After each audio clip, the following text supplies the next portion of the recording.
Hello and welcome back to my channel, or welcome if you're new here. Today's video, I'm going over my top 15 postpartum essentials that were essential for me. It really is more like a top 10, but the last 5 are bonus for breastfeeding mamas specifically. If that interests you, stick around, like, comment, and subscribe. Now let's talk postpartum essentials to ease your mind, mama.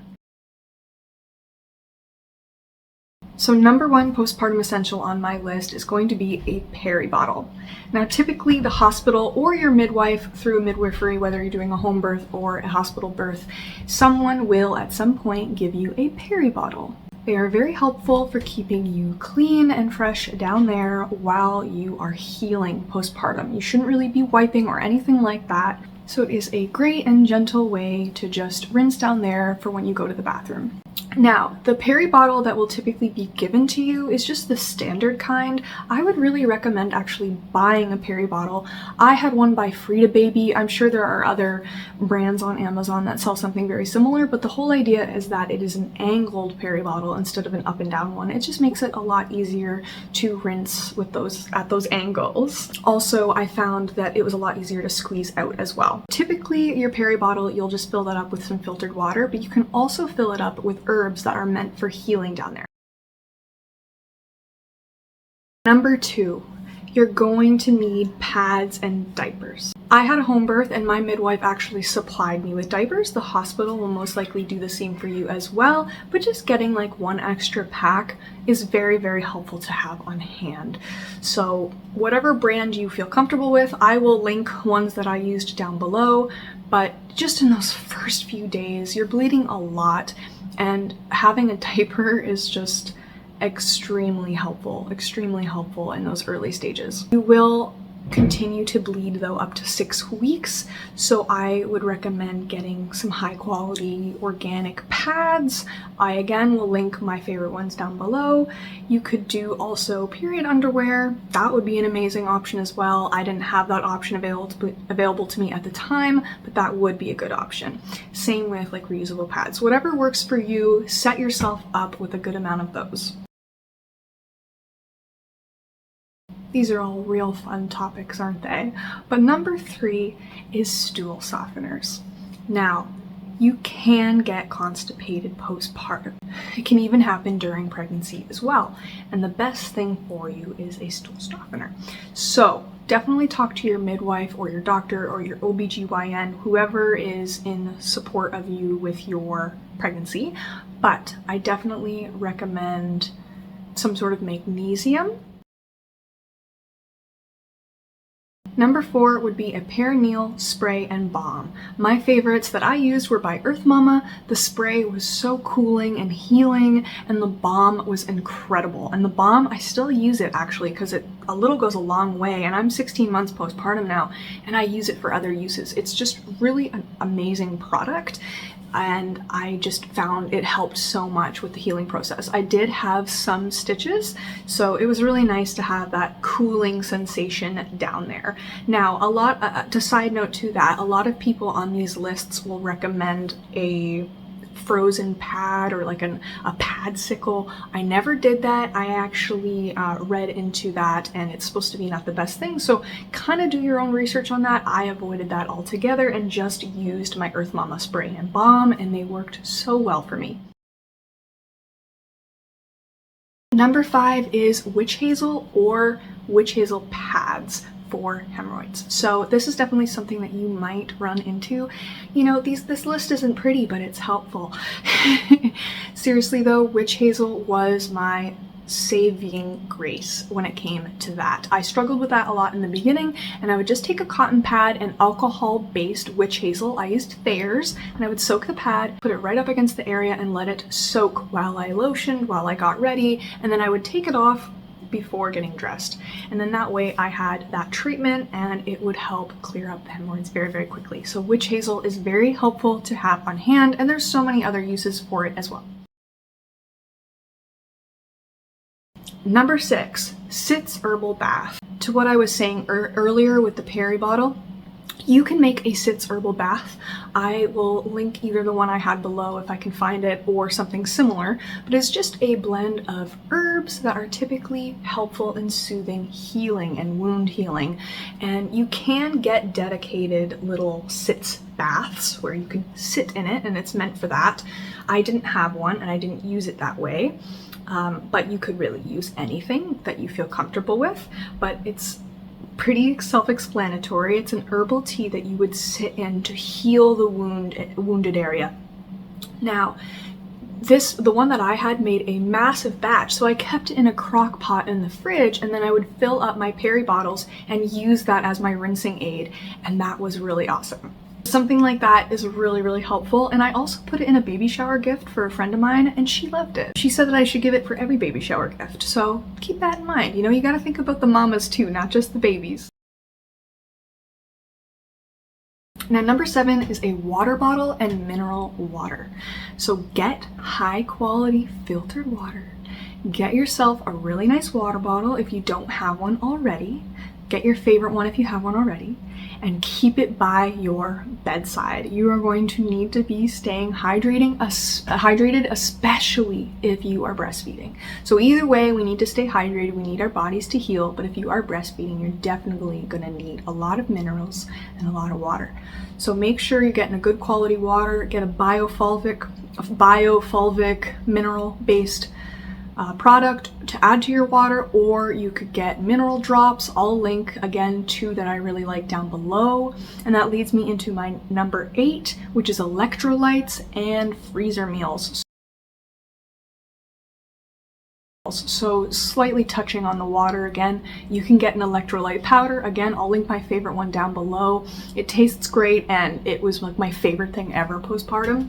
But keeping your sodium and your minerals and your potassium and magnesium high is really, really essential during this time. You want your body to heal, especially again if you are breastfeeding. To my point with freezer meals, make as many meals as you can postpartum, whether that's the help of your family or your partner or whoever. Take the time. I made muffins, I made some shepherd's pie. I had some meals and some snacks in the freezer ready to go. I even candied some nuts, and all that was so helpful. It lasted us about maybe the first 2 weeks postpartum, but it was just so helpful to not have to worry about food. And if even that seems overwhelming to you, just buy some frozen lasagna, pizzas, things like that, and have them in the freezer.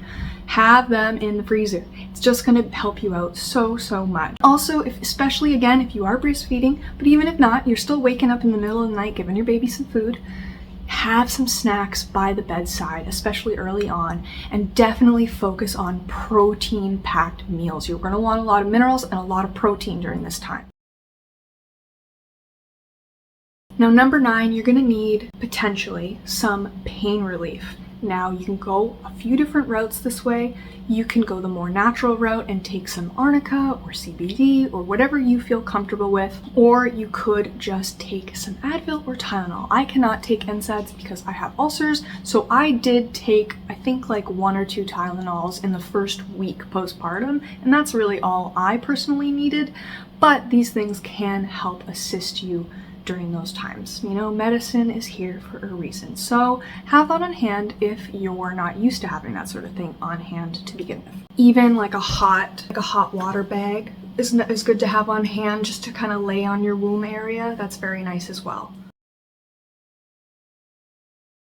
And number 10 is L-theanine. Kind of a random one to add to the list, but I can't help but swear by it. If you aren't familiar with L-theanine, it is an amino acid typically found in green and black teas. It is not an amino acid that is found naturally occurring within our bodies. Now, you may have heard of taking certain supplements that help boost things like serotonin, things like GABA, L-tyrosine, compounds like that to help serotonin, help dopamine. But the problem with these is if you aren't going to your doctor and getting an evaluation of where your serotonin and your dopamine levels actually are. So I have anxiety and I have ADHD. I know I have imbalances of serotonin and dopamine, but I don't know what those exact measurements are. And every single one of us is different. Whether you have ADHD and anxiety like I do, our levels are going to be different. So the issue with taking things like L-tyrosine or even GABA is that it can throw off the other neurotransmitters. So if you take something like L-tyrosine, it's going to imbalance your serotonin dopamine levels while raising one. So you don't really typically want to do that unless, again, you go to your doctor, you get an evaluation, start taking one and keep an eye on that. Sometimes you have to take them like a supplement, like an amino acid that raises your dopamine. You have to take it with something that will also raise your serotonin, so it's not lowering while you raise the other. And that can just, in my opinion, get a little bit tricky and risky. In the past, I've taken L-tyrosine and it made me really anxious because it was supposed to be good for ADHD. You just got to be careful. So what I love about L-theanine is the way that it works within our body.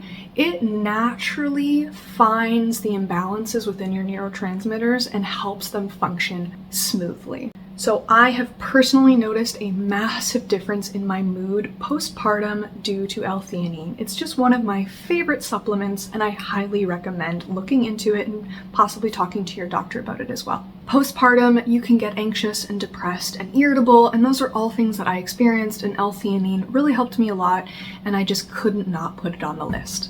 Other things that you can take are also lemon balm tea. It's extremely calming and helpful for anxiety. Saffron is also a really good supplement. Taking a B complex and a vitamin D, those are all things that are going to help boost your mood and keep you healthy. So those are my top 10 postpartum essentials. Now my 5 bonus items are specifically for my breastfeeding mamas, so if you are not planning to breastfeed, you can just skip this part. Thank you so much for watching up until this point.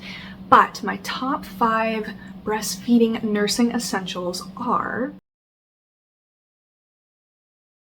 number 1, you're going to need a nursing bra. So they clip up here and they're really super easy to use.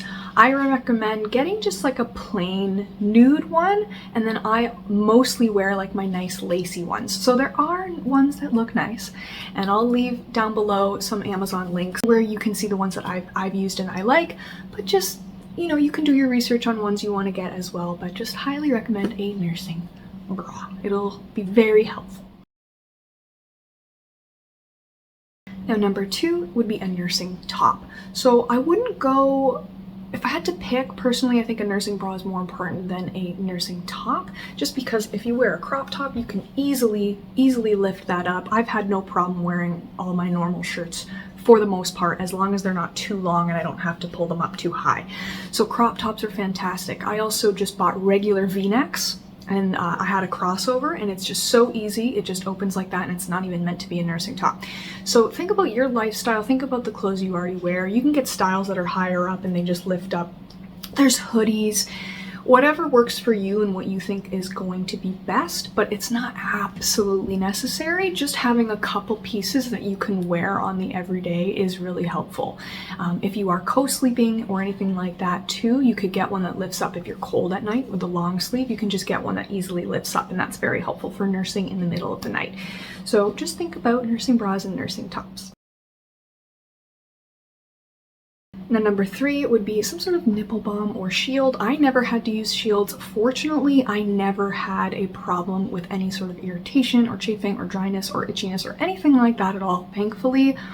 But I know that the silver shields have helped a lot of women, so I will link those down below. But I just used 100% pure lanolin, and that was really helpful for me in the beginning. And I like having the little tube of lanolin anyways, because I can use it on my lips, I can use it for multi-purpose reasons, and it's just helpful to have on hand. Also, this isn't really something you need to get or a part of the list, but I really wanted to mention is early on when you are dealing with like engorgement and pain and things like that, you really want to avoid mastitis and having any issues like clogged ducts. And when I was struggling really early on, before you're regulating yourself, is a hot warm cloth was really helpful. So keep that in your back pocket. So number 4 is just going to be some lactation recommendations. I don't recommend fenugreek just because so many people have had issues with it, even though so many people swear by it. In my mind, I was like, all right, I just don't need to take that. It's not necessary.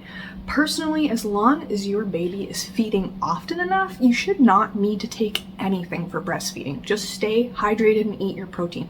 Minerals and protein is really all you need. You don't need to take anything for lactation. However, these are the things that I would recommend. Nettle tea is really good. Flax, oats, and brewer's yeast are those classic things. So oat cookies, I eat oatmeal cookies all the time. I don't know if that is helping me or not, but those are the types of things that you would want to incorporate into your diet. And lastly, number 5 is kind of an umbrella of a few things, and it has to do with nursing pads, collecting letdown, that sort of thing. So I used reusable nursing pads as well as disposable, and I think both have their place, and I would recommend getting both. The reusable ones are fantastic for at home. They don't absorb quite as much as the disposable ones, so they're better at home, just in case you soak through them. But they're just helpful so you don't have to go through so many disposables. But the disposables are really nice for when you're out and about in public. They have their place as well, and they're much thinner. They can look nicer under tops and under bras and things like that. So nursing pads were very, very helpful, reusable and disposable. And then also a Haka.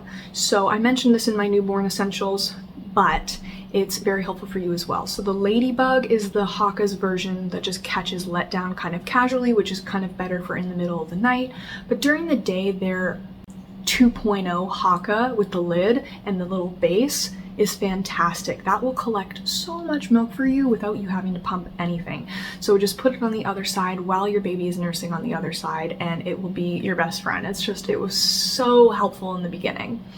Now, if you are collecting a bunch of milk and you do want your baby to use it and not go to waste and not have to put it in like popsicles or the bath, which you can do, if you do want your baby to drink it, you're going to need bottles. So I used the Philips Natural Event Nipple Response bottles. I don't think they were the best, to be honest. I've actually heard that they aren't the best. So I would actually recommend the glass Dr. Brown's traditional bottles. I think and I believe that those are the best on the market, and those are the ones that I personally would recommend, even though I haven't used them myself. I know that my friends have used them, my sister used them, and they are typically what is recommended. But just try one just to see if you like it or not. As for a pump, I never pumped with a traditional electric pump. I never had to. I just used the Philips hand pump. It was about 50 bucks Canadian, and it works really, really well for me just for the amount of times that I needed it. And lastly, you're going to need some sort of storage bags for your milk, and I happen to use the reusable silicone bags because I wasn't producing like a ton of extra, but some women produce a lot, and you'll have to get, you'll need way too many to have to just use the silicone ones, so get traditional bags. But the silicones were nice for reusing them. Quick pause before we get to the rest of the video because I am so excited to finally share something that I have been working on really hard behind the scenes. I have created the ultimate handbook for new moms, and it's truly everything I wish I had in the early days of motherhood. It's packed with 60 pages of helpful information on newborn and postpartum essentials, from birth plans to checklists to daily routines and mental health tips and more. I've also included 10 printable checklists and 15 easy and nourishing recipes. These recipes are specifically designed to help you in recovery, help with lactation, and help save you time. And another very exciting part of this is, alongside my videos on newborn essentials and postpartum essentials, I am offering 2 free guides to go alongside them. They are the same checklists that are in my handbook for new moms, but I'm offering them free for you to go alongside the videos. It's a great place to get you started. If you're feeling overwhelmed with all the things to prepare, I made this just for you. It's designed to simplify your life and give you confidence in those early days of motherhood. You can find all of my free checklists, guides, and everything like that, including the ultimate handbook for new moms, down below. I would absolutely love to know what you think, and I really hope you enjoy it. Those are my top 15 postpartum essentials so those are my top postpartum essentials. I really hoped So those are my top postpartum essentials. Let me know what is on your mind when it comes to postpartum. What are you most worried about? Have you been a mama before? Is this your first rodeo? Let me know down below. I'd love to know where you are at in your motherhood journey. And I hope that this video brought you ease. I just want you to know, mama, that you are doing amazing and you're gonna be just fine. Whether you are a first-time mom or a second-time mom, everything is gonna be fine. I know you're gonna kill it, and healing and everything is gonna go so well, and I hope you have the best bond ever with your baby. So take care. Thank you so much for watching. Don't forget to like, comment, subscribe, and I'll see you next time.